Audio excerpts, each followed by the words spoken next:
Abu Dhabi മുസഫ ഷാബിയയിൽ almost എല്ലാ സെക്ടറുകളിലും paid parking system activate ആവുകയാണ്. ഇനി ബാക്കിയുണ്ടായിരുന്ന ഷാബിയ 9ലും ഷാബിയ 12ലും 2026 മെയ് 6 തീയതി മുതൽ പെയ്ഡ് പാർക്കിംഗ് സിസ്റ്റം സ്റ്റാർട്ട് ആവുന്നു എന്നുള്ള കാര്യവും നമ്മൾ അറിഞ്ഞിട്ടുണ്ടാവും. അപ്പോൾ കുറേ ആളുകൾക്കുള്ളൊരു സംശയമാണ് ഈ പാർക്കിംഗ് ഫീസ് ഇടുന്നതിന് സെക്ടർ ഡിവിഷൻ എങ്ങനെയാണ്, അത് എല്ലാ കേസിലും ആപ്ലിക്കബിൾ ആണോ എന്നുള്ള കാര്യങ്ങളൊക്കെ. ക്യൂ മൊബിലിറ്റിയുടെ അപ്ഡേറ്റും മറ്റ് പല സോഴ്സുകളിൽ നിന്നും നമുക്ക് ലഭിച്ചിട്ടുള്ള വിവരങ്ങളും അനുസരിച്ച് സ്റ്റാൻഡേർഡ് പാർക്കിംഗ്, അതായത് മണിക്കൂറിന് 2 ദറംസ് എന്നുള്ള രീതിയിൽ ഇടുന്ന പാർക്കിംഗ് ഉണ്ടല്ലോ, അതിന് ഈ സെക്ടർ ഡിവിഷൻ ബാധകമല്ല.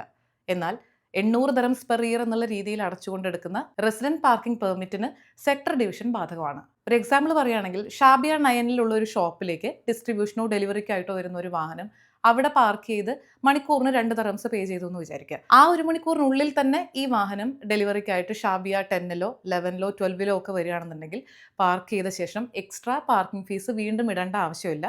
ആ സമയം നീണ്ടു പോവുകയാണെങ്കിൽ പാർക്കിംഗ് ടൈം എക്സ്റ്റെൻഡ് ചെയ്ത് പിന്നീടുള്ള പേയ്മെന്റ്സ് നടത്തിയാൽ മതി. എന്നാൽ ഷാബിയ 9ൽ ഒരു റെസിഡന്റ് പാർക്കിംഗ് പെർമിറ്റ് എടുത്തിട്ടുള്ള, അതായത് പെർ ഇയർ 800 ദറംസ് അടച്ചുകൊണ്ടുള്ള ആ പ്രയോറിറ്റി പാർക്കിംഗ് എടുത്തിട്ടുള്ള ഒരാൾ ഇപ്പോൾ ഷാബിയ 10ലോ 11ലോ ഒക്കെ ഒരു റെസ്റ്റോറൻറ്റിൽ ഫുഡ് കഴിക്കാൻ പോവുകയാണെന്ന് വിചാരിക്കുക.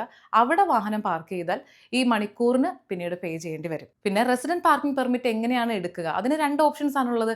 ടാം ആപ്ലിക്കേഷൻ വഴിയോ ഡാർബ് ആപ്ലിക്കേഷൻ വഴിയോ നമ്മുടെ ടെനൻസി കോൺട്രാക്റ്റിൻ്റെയും വാഹനത്തിൻ്റെയും ഒക്കെ ഡീറ്റെയിൽസ് കൊടുത്തുകൊണ്ട് പെർമിറ്റ് എടുക്കാൻ സാധിക്കും. 800 ദറംസ് ആണ് പെർ ഇയർ വരിക ഒരു വാഹനത്തിന്. ഇത് യൂസ് ചെയ്ത ആളുകളുടെ എക്സ്പീരിയൻസ് വെച്ച് ഡാർബ് ആപ്ലിക്കേഷനാണ് കുറച്ചുകൂടി യൂസർ ഫ്രണ്ട്ലി എന്നാണ് അറിയുന്നത്. കാരണം ഈ വാഹന രജിസ്ട്രേഷനൊക്കെ എക്സ്പയർ ആയിട്ടുള്ള ആളുകൾ ഉണ്ടാവുമല്ലോ, ഗ്രേസ് പീരീഡിൽ നിൽക്കുന്നവർ, അവർ ടാം ആപ്ലിക്കേഷൻ വഴി റിക്വസ്റ്റ് നടത്തുന്ന സമയത്ത് ആ പ്രോസസ്സ് കംപ്ലീറ്റ് ചെയ്യാൻ സാധിക്കില്ല. പക്ഷേ ഡാർബിൽ അങ്ങനത്തെ പ്രശ്നം ഇല്ല എന്നാണ് അറിയുന്നത്. എന്നിരുന്നാൽ പോലും റിസ്ക് എടുക്കേണ്ട, ഇനി അല്പ ദിവസങ്ങൾ കൂടി മാത്രമേ ബാക്കിയുള്ളൂ. അതുകൊണ്ട് ടെനൻസി കോൺട്രാക്ട് എക്സ്പയർ ആയവരോ വാഹന രജിസ്ട്രേഷൻ എക്സ്പയർ ആയിട്ടുള്ള ആളുകളോ അത് പുതുക്കിയ ശേഷം മാത്രം റെസിഡന്റ് പാർക്കിംഗ് പെർമിറ്റ് എടുക്കാനായിട്ട് പോവുക. അല്ലാത്ത ആളുകൾക്ക്, അതായത് സ്റ്റാൻഡേർഡ് പാർക്കിങ്ങിന് 4 ഓപ്ഷൻസ് ഉണ്ട്. പാർക്ക് ചെയ്ത് മണിക്കൂറിന് പേയ്മെന്റ് നടത്താനായിട്ട് ഈ പറഞ്ഞ പോലെ ടാം ആപ്ലിക്കേഷൻ യൂസ് ചെയ്യാം, അല്ലെങ്കിൽ ഡാർബ് ആപ്ലിക്കേഷൻ യൂസ് ചെയ്യാം. അതുമല്ലെങ്കിൽ മവാക്കിഫിന്റെ മെഷീൻസ് അവിടെ പ്ലേസ് ചെയ്തിട്ടുണ്ട്. ഇതൊന്നും അല്ലെങ്കിൽ SMS പാർക്കിംഗ് ഫീസ് ഇടാം.